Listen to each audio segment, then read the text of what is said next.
নমস্কার। আজ শোনাব আশাপূর্ণা দেবীর লেখা একটি গল্প। আজকের গল্প খাঁচা।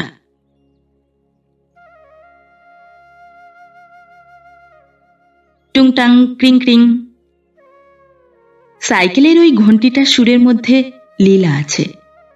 সে লীলা ভোরবেলার সুখসুপ্তির গায়ে শিহরণ জাগানো। কিন্তু মহাশ্বেতা ওতেই শিউরে ওঠে, আর হুড়মুড়িয়ে চৌকি থেকে নেমে ঘরের দরজা খুলে বেরিয়ে এসে সদর দরজার তালা খুলতে বসে। এ তালার চাবি তারই মাথার বালিশের নিচে থাকে। আজও অভ্যাস মতো হুড়মুড়িয়ে উঠে পড়ল মহাশ্বেতা ওই টুংটাং ক্রিং ক্রিং আওয়াজে। চৌকি থেকে নামল। তারপরই হঠাৎ সংকল্পে দৃঢ় হল, না, উঠবে না, কিছুতেই উঠবে না। উঠবে না বলেই তো গত রাত্রে তালার চাবিটা খাবার টেবিলের উপর ফেলে রেখে এসেছে। ওখানে পড়ে থাকা মানেই যে কোনো কারুর চোখে পড়া। যে ঘর থেকেই যে উঠুক, দালানে তো পা ফেলতেই হবে তাকে। আর ওই দালানটার মাঝখানেই টেবিল পাতা। ঘণ্টিটা আর একবার বেজে উঠল। এবার আর সুরের লীলায় নয়, উদ্ধত অসহিষ্ণু ভঙ্গিতে। যেন বলতে চায়, ব্যাপার কি তোমাদের? ঘুমিয়ে পাথর হয়ে গেছো নাকি? ঠিক আছে, থাকো ঘুমিয়ে, আমি হাওয়া হচ্ছি। তা এ অসহিষ্ণুতা সে দেখাতে পারে, দেখাবার অধিকার তার আছে। সে তো আর বালতিবাহী খাটালের গোয়ালা নয় যে ঘটির অপেক্ষায় বাবুদের দরজায় বসে থাকবে দুদণ্ড। বাবুদের চাইতে সে অনেক বাবু। হাতে তার হাত ঘড়ি, পরনে ফুল প্যান্ট, গায়ে শার্ট সোয়েটার। বোতলবাহী সাইকেল আরোহী আধুনিক এই গোয়ালার এত ফুরসত নেই যে 5 বার বেল দেবে। বার 2 দেখবে, তারপরেই বোঁ করে বেরিয়ে যাবে অন্য বাড়ির উদ্দেশ্যে। আবার যদি দেখা দেয় তো সেই ফেরার সময়, টহলের শেষে। তার মানে 8:30টার আগে নয়। তার মানে আজ চায়ের টেবিলে বজ্রাঘাত। তার মানে সংসারের সহস্র বিশৃঙ্খলা। তার মানে একটা খণ্ড প্রলয়। মেজ বউয়ের ছোট মেয়েটা 6:30টায় স্কুলে যায়। দুধ আসা মাত্রই খানিকটা ঢেলে নিয়ে হিটারে জাল দিয়ে দিতে হয়। তারপর তো চাকরকে ডেকে তুলে উনুনে আগুন দেওয়ানো। সংসারটি তো ছোট নয় যে হিটারে আর স্টোভেই সারা হবে। বিরাট বিরাট 2টো কয়লার উনুনে আগুন পড়বে, সারা বাড়ি ধোঁয়ায় ভরে উঠবে। তবেই সম্ভব হবে এই বিরাট সংসারের রসদ প্রস্তুত করা। সে ডিউটিটা বিধবা বড় বউ মহাশ্বেতারই। অল্প বয়সে একটি মাত্র ছেলে নিয়ে বিধবা হয়েছে সে। সংসারের সদস্য এবং নিজের ঝঞ্ঝাট বাড়াবার অবকাশই পায়নি আর। কাজে কাজেই ক্রমে ক্রমে তার উপরেই সব দায়িত্ব এসে পড়বে, এটা স্বাভাবিক। তাছাড়া সে বড়ও তো বটে। তদুপরি নিরলস, কর্মক্ষম, অটুট স্বাস্থ্যের অধিকারিণী। এতগুলো গুণের যোগফলে যা হয় তাই হয়েছে। গোয়ালাকে দরজা খুলে দেওয়া থেকে মহাশ্বেতার দিনের কাজে শুরু। রাত্রে সদর দরজা বন্ধ করায় সে কাজের শেষ। চাকর একটা আছে, কিন্তু ঘর সংসারের কাজে তার সময় কোথায়? সকালবেলার ওই উনুনে আগুন দেওয়াটুকুই যা পাওয়া যায়। তারপরেই তো ছুটতে হবে তাকে খুকু দিদিমণিদের নিয়ে স্কুলে, তারপর বাজারে।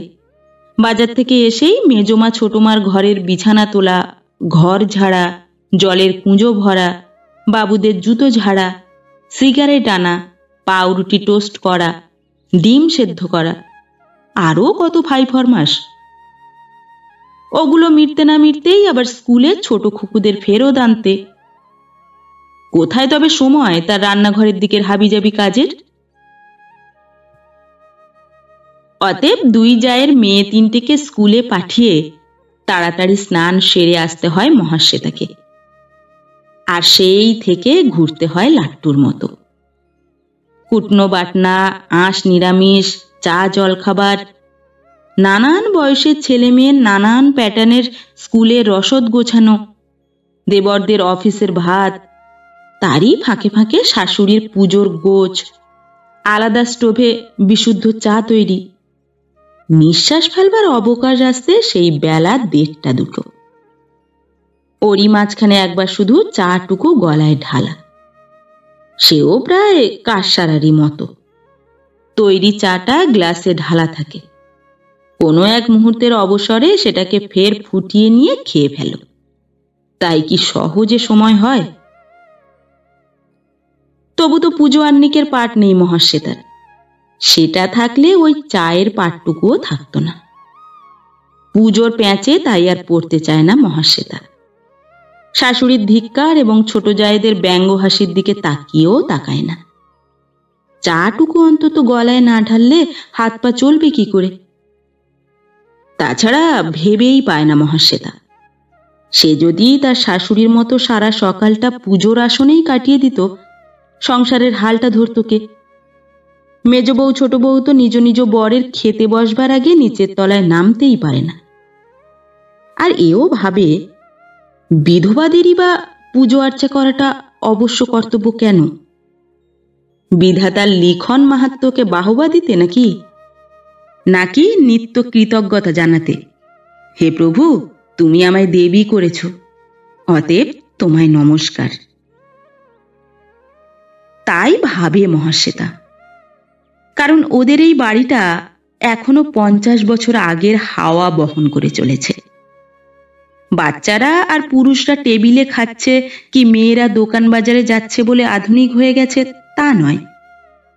বিধবা হলেই যে রক্ত মাংস নামক স্থূল জিনিসগুলোকে ভিতর থেকে ঝরিয়ে ফেলে তার দেবী হয়ে ওঠা উচিত, এ বিশ্বাসে দৃঢ় আছে এরা।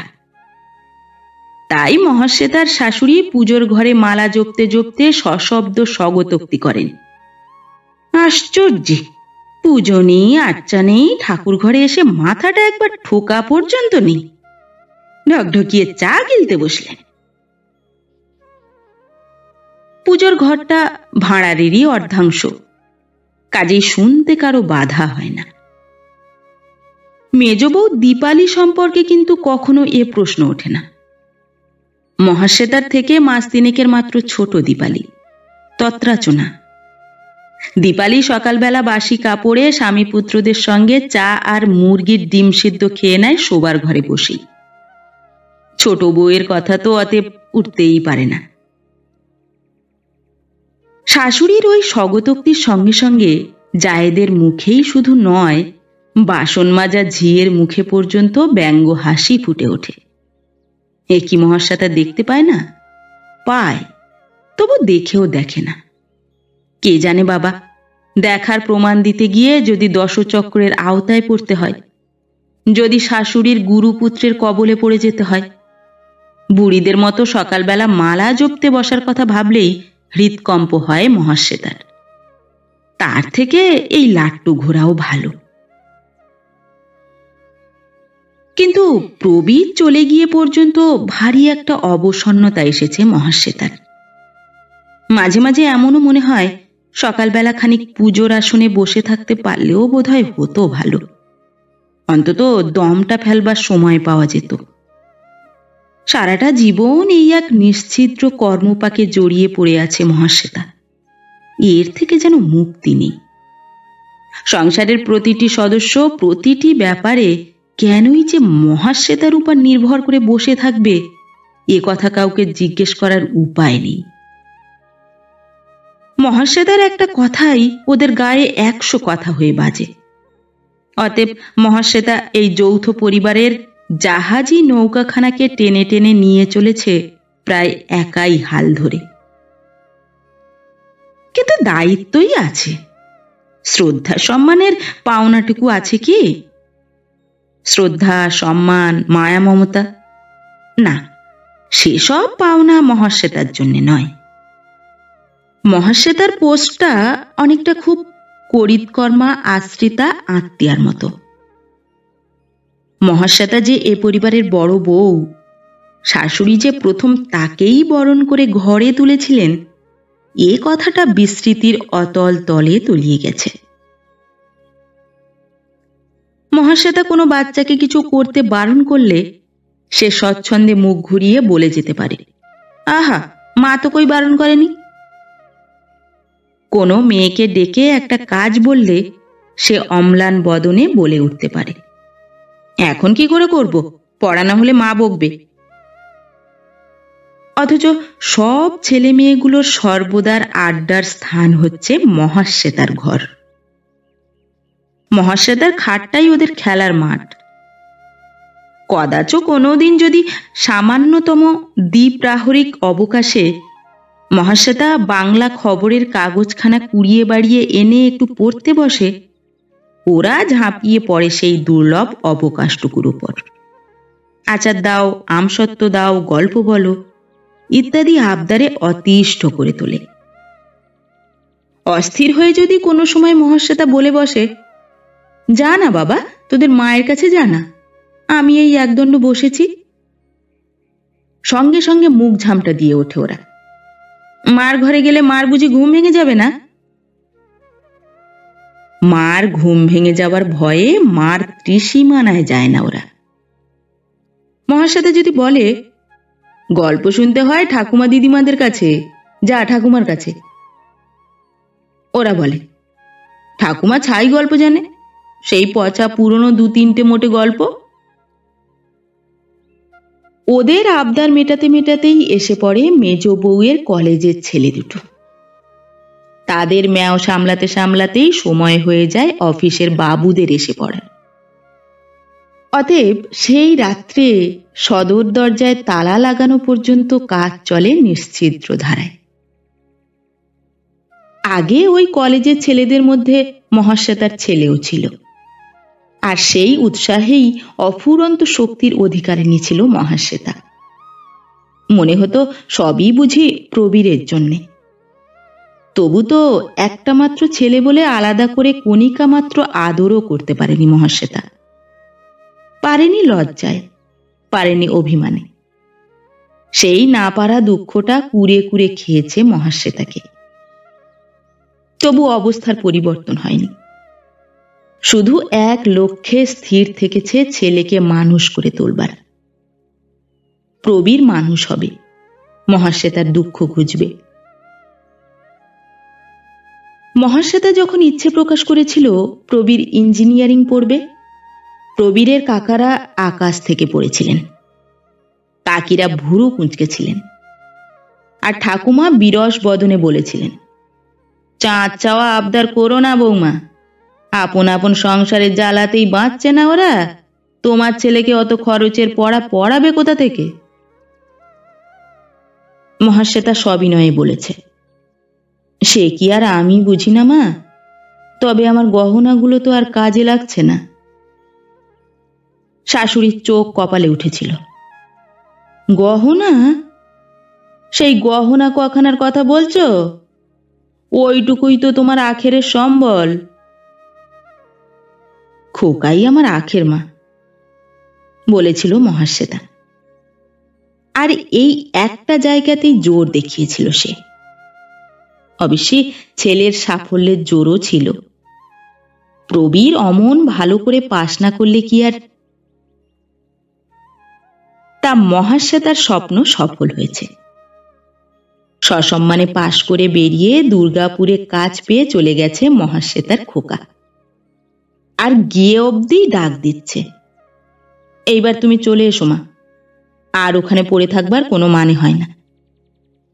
জানাচ্ছে, ফার্স্ট ক্লাস কোয়ার্টার পেয়েছি মা, দেখে তোমার কি ভালো যে লাগবে, চিরদিন ওই কালীঘাটের সরু গলির মধ্যে কাটালে। তবু মহাশ্বেতা এই চিরদিনের সংসারের উপর অকর্তব্য করেনি।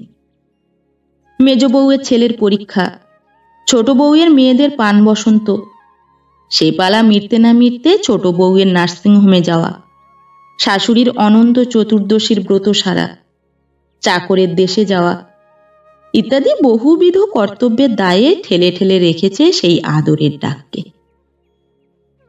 কিন্তু আর নয়, কাল থেকে সে সংকল্পে দৃঢ় হয়েছে। হ্যাঁ, কাল সকাল থেকে। মেজজায়ের সেই মন্তব্যটা যেন হুলের মতো জ্বালা ধরিয়েছে কাল।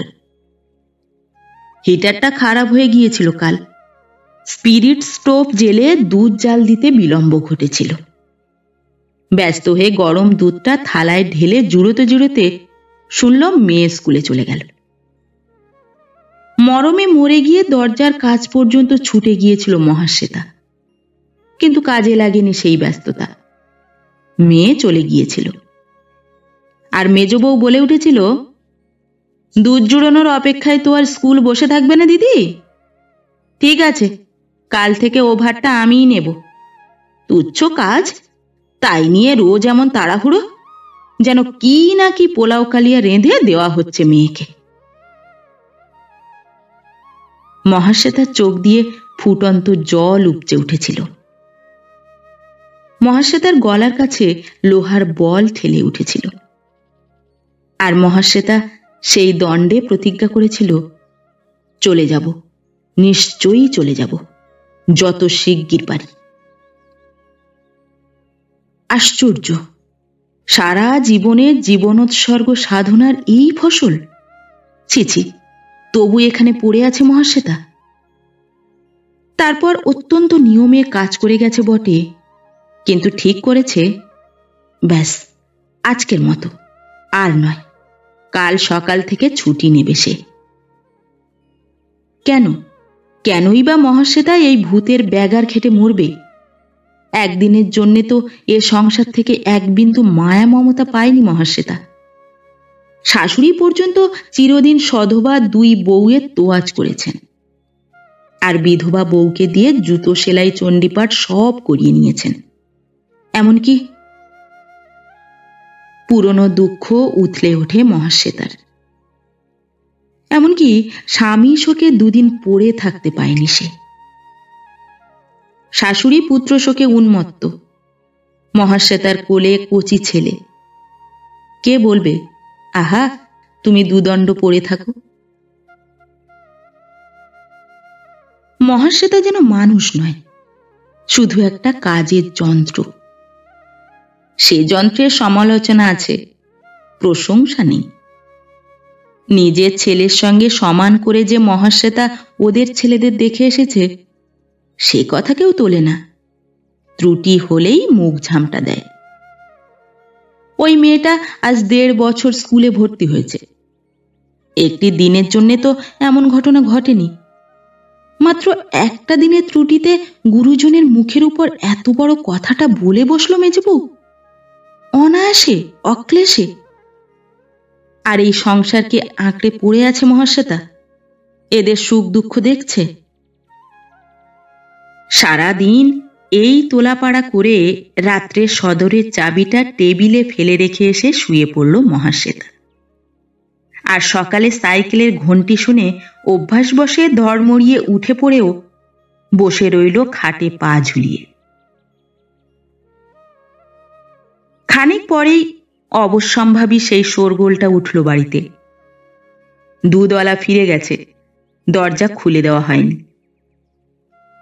মহাশ্বেতাকে ডেকে কেউ কৈফিয়ত চাইছে না, শুধু ওর ঘরের সামনেটাতেই সশব্দ মন্তব্যের হাট বসে গেছে। ইচ্ছাকৃত, বোঝাই তো যাচ্ছে, কাল থেকেই তো চলছে। আশ্চর্য, বাচ্চা একটা মেয়ে দুধের উপর গায়ের ঝাল মেটানো। বেশ তো, থাকুক না গিয়ে ছেলের কাছে, সংসার কি আর চলবে না? দিন কেনা হয়ে গেলে যে আর উনি থাকবেন না, এ তো জানা কথা। মন্তব্য উদ্দাম হয়ে ওঠে, এবং এক সময় হঠাৎ শাশুড়ি ভেজানো দরজাটা 2 হাত করে খুলে দিয়ে ঘরে ঢুকে বলে ওঠেন, তোমার ব্যাপারটা কি বড় বৌমা? ওদের সঙ্গে এমন দেইজীবনা করছো কেন বলো তো? মহাশ্বেতা কখনো যা করে না তাই করে বসে। শাশুড়ির মুখে মুখে কথা বলে ওঠে, দেইজির সঙ্গে দেইজীবনা করব, এতে আর আশ্চর্য কি মা? ভেবেছিল কেউ কৈফিয়ত চাইতে এলে বলবে, মানুষ বই তো লোহা নয়, শরীর খারাপ হতেই পারে। অবশ্যই সেটা বলা হলো না, আরো কড়া হয়ে গেল। তোকে কেমন অবাক করে দিলাম বলতো খোকা? উচ্ছ্বসিত হাসিতে ভেঙে পড়ে মহাশ্বেতা। দেখলি তো কেমন না জানিয়ে চলে এলাম। প্রবীর অবশ্যই মায়ের এই আবির্ভাবে খুশি হয়, তবু বিস্মিত হয় অনেক বেশি। মা যে হঠাৎ এমনভাবে পাড়ার একটা ছেলেকে কাণ্ডারি করে চলে আসবেন, এ তার ধারণার অতীত। কতবার ছুটিতে গিয়ে নিয়ে আসতে চেয়েছে সে, মহাশ্বেতার কর্তব্যের ফিরিস্তি আর শেষ হয়নি। অথচ এখন এইভাবে বারবার তাই ব্যাপারটা কি জিজ্ঞেস করে। মহাশ্বেতা কয়েকবার হেসে হেসে উড়িয়ে দেয়, বলে, ব্যাপার আবার কি, তোর জন্যে মন কেমন করলো তাই। কিন্তু শেষ রক্ষে করতে পারে না, হঠাৎ কেঁদে ফেলে ব্যাপার বর্ণনা করতে বসে। অবশ্য প্রবীর এইরকম একটা অনুমান করেই ছিল, তাই মার দুঃখকে আর বেশি উথলতে দেয় না। বলে, যাক চুলোই যাক, আর ওসব নিয়ে মন খারাপ করো না, এবার নিজের রাজ্যে রাজত্ব করো। তা কথাটা বোধ করি অত্যুক্তিও নয়। মহাশ্বেতার কাছে তার ছেলের এই বাড়ি বাগান সাজসজ্জা চাকর চাকরি সাম্রাজ্য তুল্যই। এই চমৎকার ফুলবাগান দেওয়া ছবির মতো বাড়ি মহাশ্বেতার ছেলের। এ সাম্রাজ্য মহাশ্বেতার ইচ্ছায় উঠবে বসবে। এর অধিকারী কৃতকৃতার্থ হচ্ছে এসব মহাশ্বেতার ভোগে লাগবে ভেবে। মহাশ্বেতাকে বলছে সে, সারা জীবন জোয়াল কাঁধে করে ঘানি ঘুরিয়েছ মা, এবার তোমার বিশ্রাম। এবার শুধু আরাম করো, আয়েশ করো, খাও দাও, শরীর সারাও। উফ, জ্ঞান অবধি শুধু এই দিনটির কথাই ভেবেছি আমি। মহাশ্বেতার ছেলে জ্ঞান অবধি শুধু এই দিনটির কথাই ভেবেছে। এর থেকে মধুর ভাষা পৃথিবীতে কি আর আছে? তা মহাশ্বেতাও ভেবেছে বই কি, তবু এতটা মহাশ্বেতার কল্পনাতে ছিল না। মহাশ্বেতার ছেলে গ্যারেজ থেকে গাড়ি বার করে নিজে হাঁকিয়ে সাঁ করে বেরিয়ে যাবে। মহাশ্বেতা ফুলবাগানে বেতের চেয়ার পেতে গায়ে শাল চাপিয়ে পিঠে রোদ পোহাতে পোহাতে সেই দৃশ্য দেখবে। আর তারপর যতক্ষণ খুশি বসে থাকার পর ভিতরে এসে চাকরের তৈরি গরম জলে স্নান করে বামুন ঠাকুরের রান্না ভাত খাবে। এমন অসম্ভব রূপকথা কি কল্পনা করাই সম্ভব? অথচ সেই রূপকথাই রূপ ধরে ঘটাচ্ছে তেমন ঘটনা। মহাশ্বেতা আহ্লাদে পুলকে বিগলিত হলেও ওই বাচ্চা ঠাকুরটাকে কেবলমাত্র তার জন্যই নিয়োগ করা হচ্ছে দেখে অনেক আপত্তি তুলেছিল। প্রবীর উড়িয়ে দিয়েছে সে আপত্তি, বলেছে, চিরকালই তো রেঁধে ভাত খেলে মা, এবার থেকে বাড়া ভাত খাও। বউ এলে খাবো, হেসে বলেছে মহাশ্বেতা। প্রবীরও হেসেছে। ওই আনন্দেই থাকো, এক গ্লাস জলেরও প্রত্যাশা রেখো না, বলে রাখছি আগে থাকতে। এই ছেলেটা খাঁটি ব্রাহ্মণের ছেলে, পরিষ্কার পরিচ্ছন্ন। আমারও তো নেই, বলেছে মহাশ্বেতা। এতকালে যদি দিন পেলাম, তোকে একটু ভালো মন্দ রেঁধে বেড়ে খাওয়াবো না? প্রবীর মায়ের এই স্নেহ ক্ষুধাকে প্রশ্রয় দেয়নি, হেসে বলেছে, আহা, কোনো কালে তো তোমার হাতে খাইনি।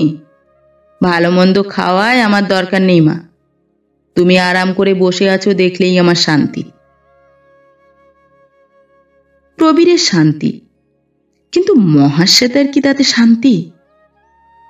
ছেলের ওই আদরে আর সহানুভূতিতে কতকগুলো দিন স্বর্গের শান্তিতে কেটে গেল বটে, কিন্তু ক্রমশই যেন আর দিন কাটতে চাইছে না। কর্মহীন দিনগুলো বোঝার মতো ভারী হয়ে উঠছে, নিজেকে পুতুলের মতো লাগছে।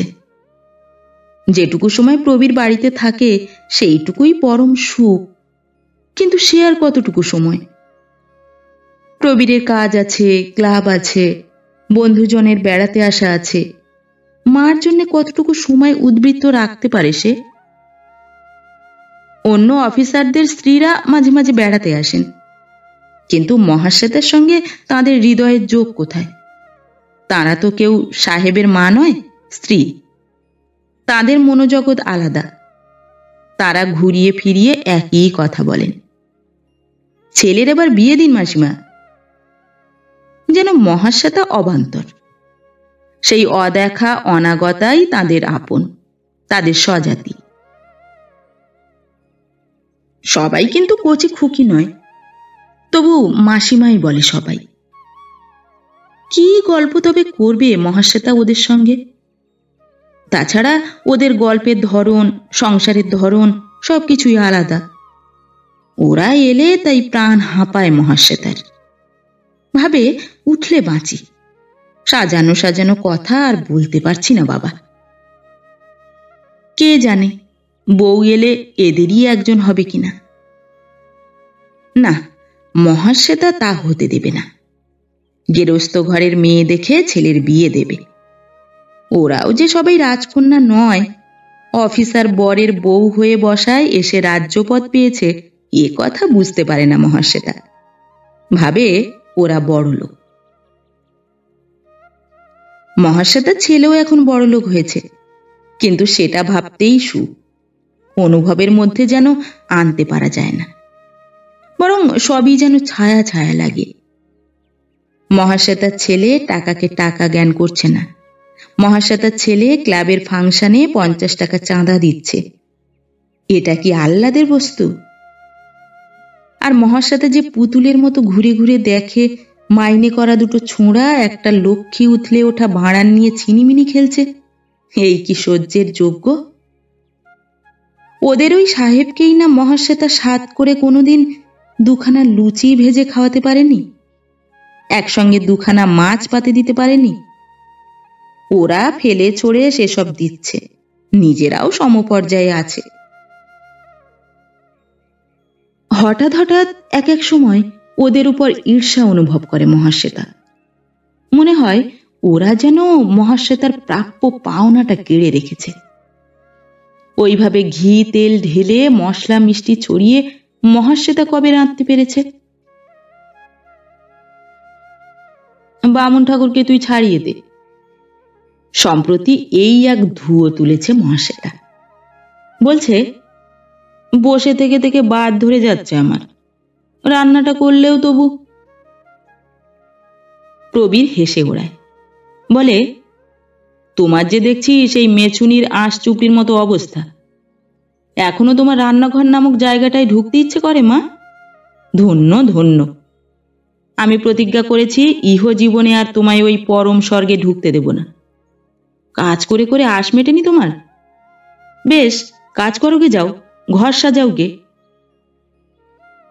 মহাশ্বেতা বলে, তোর তো সাজানোই ঘর, ওরা সাজাবো কি? পর্দায় ফুল তুলবে, সেটা না ভালো লাগে তোমার আদরের পুত্তুরের জন্য সোয়েটার বুনবে। কিন্তু সেও তো হয়ে যায় মহাশ্বেতার, 2-4 দিনেই হয়ে যায়। তারপর তারপর আর কি? এদিকে শীত ফুরিয়ে আসছে, বেলা বড় হচ্ছে।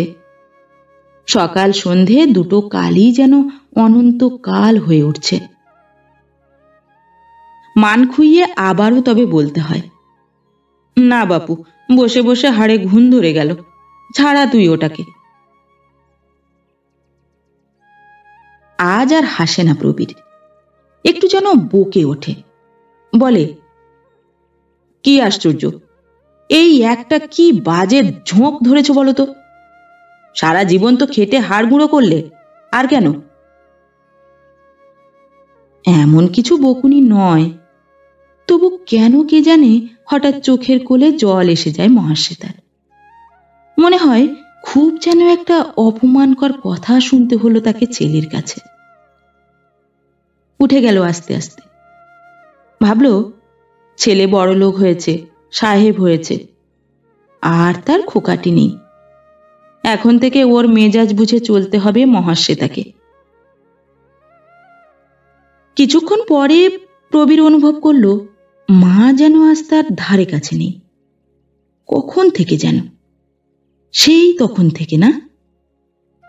অনুতাপ হলো, আহা, চিরদিন কেবল অপরের মেজাজের তলায় থেকেছেন, আর একটু নরম করে বলা উচিত ছিল। দোষ নেই, চিরাচরিত ধারণায় ভাবেন ছেলেকে বহুবিধ রেঁধে বেড়ে খাওয়াতে না পারলে বুঝি মাতৃকর্তব্যে ত্রুটি রয়ে গেল। প্রবীর যে ওসব চায় না তা বুঝবেন না। তাছাড়া চ্যাটার্জি সাহেব রান্নার লোক তুলে দিয়ে মাকে দিয়ে রাঁধাচ্ছেন, এটা কি বেশ দৃশ্য সুখকর? আর ওই ছেলেটা দুটো করে খাচ্ছে, ছাড়ানোটাই কি মানবিকতা? এসব যে কেন বোঝেন না মা? হতে পারে বড় সংসার থেকে এসে একটু ফাঁকা ফাঁকা লাগছে, কিন্তু সেই সংসারটা কি বড় সুখের ছিল? প্রতিনিয়ত মার যন্ত্রণা, মার কষ্ট আর মার প্রতি সকলের অবিচার প্রবীরকে কি প্রতিদিন সংকল্পে দৃঢ় করেনি? ভাবেনি যে মাকে এই দাসত্বের বন্ধন থেকে মুক্তি দিতে না পারলে ছেলেই নয় সে? অথচ মহাশ্বেতা আবার ওই হলুদ 5 ফোড়নের দাসত্বে জড়াতে চাইছেন নিজেকে। তার মানে ওর থেকে ভালো কিছুর, সুন্দর কিছুর আস্বাদ জানেন না।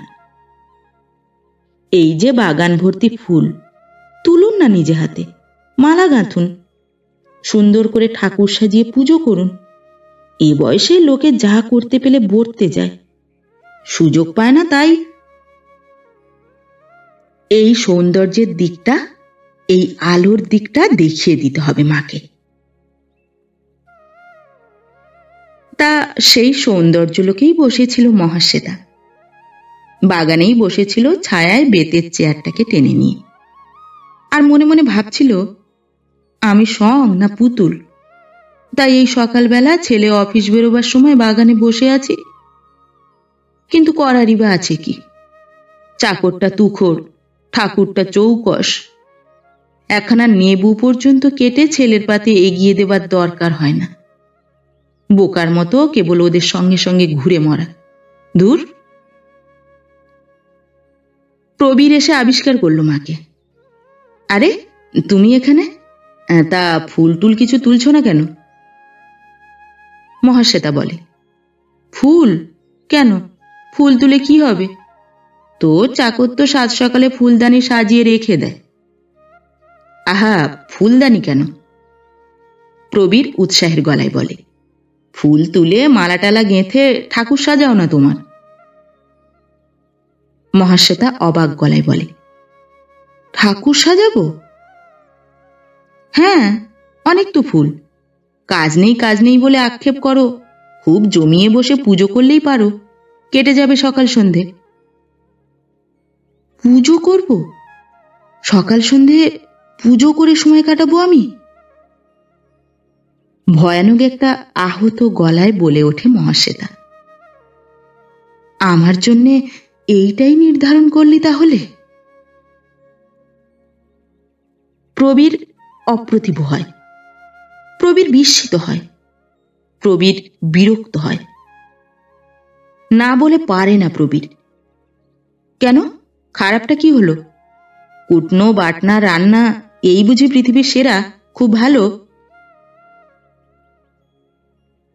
মহাশ্বেতা কষ্টে চোখের বাইরে এসে পড়া জলটাকে চোখের মধ্যে চালান দেয়, কষ্টে ভিজে গলাটাকে শুকনো করে নিয়ে বলে, শোনো খ্যাপার কথা, আমি কি তাই বলছি? কেন, আমার বউ ছেলে নাতি নাতনি নিয়ে সংসার করতে ইচ্ছে করে না? সর্বনাশ, ভেতরে ভেতরে এই? প্রবীর হেসে ওঠে। এত অসন্তোষ তাহলে এই অসাধু ইচ্ছার গৌরচন্দ্রিকা? কেন বলো তো? সুখে থাকতে ভূতের কিল খাবার স্বাদ তোমার? বেশ তো আছি মায়ে পয়ে। মহাশ্বেতা খটখটে গলায় ঝংকার দিয়ে ওঠে, বকিস নে, মানুষের জন্য কর্তব্য অকর্তব্য নীতি নিয়ম কিছু নেই? শুধু বেশ থাকলেই হলো? অমন বেশ তো বনের পশু পক্ষীতেও থাকে। তুই আমার একবার কলকাতা যাবার ব্যবস্থা কর দেখি, উঠে পড়ে লেগে একটা বউ খুঁজি গে। হ্যাঁ, এই কৌশল।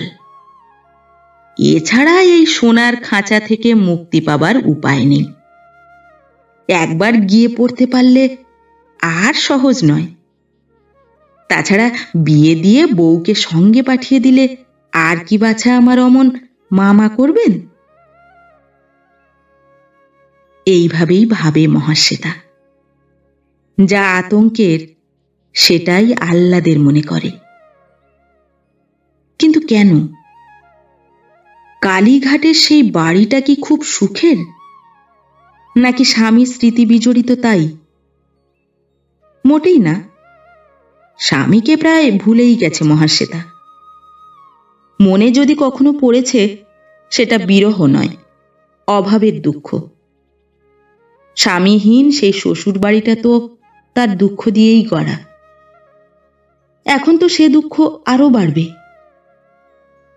মহাশ্বেতা নিশ্চিত জানে, অমন করে চলে আসার পর আবার বিনা আহ্বানে গিয়ে দাঁড়ালে অনেক বাঁকা বাঁকা বুলি সহ্য করতে হবে মহাশ্বেতাকে। অনেক কোঁচকানো কোঁচকানো চোখের চাহনি। নিজের সেই পুরনো খাঁজটা আবার দখলে পেতে অনেক কাঠখড় পোড়াতে হবে তাকে। তবু আসবে দখলে। বেলা অবধি সুখের ঘুমটাকে অবহেলা করবার ক্ষমতা বেশি দিন থাকবে না মহাশ্বেতার জায়েদের। শাশুড়ির ক্ষমতা হবে না নিরামিষ ঘরটাকে স্বেচ্ছায় আগলে রাখবার দুঃখ পোহানোর।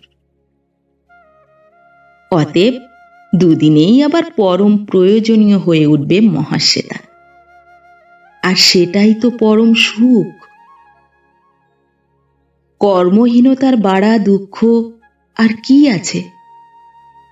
অপ্রয়োজনীয় হওয়ার বাড়া অপমান।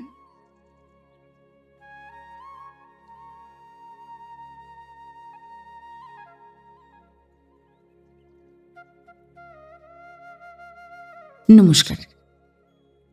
পরবর্তী গল্প নিয়ে খুব শিগগির ফিরে আসছি। ততক্ষণ সবাই ভালো থাকবেন, সুস্থ থাকবেন। গল্প পাঠ ভালো লাগলে ভিডিওটিতে একটি লাইক করবেন এবং ভিন্ন ভিন্ন স্বাদের অডিও স্টোরি শোনার জন্য অবশ্যই চ্যানেলটিকে সাবস্ক্রাইব করবেন। ধন্যবাদ।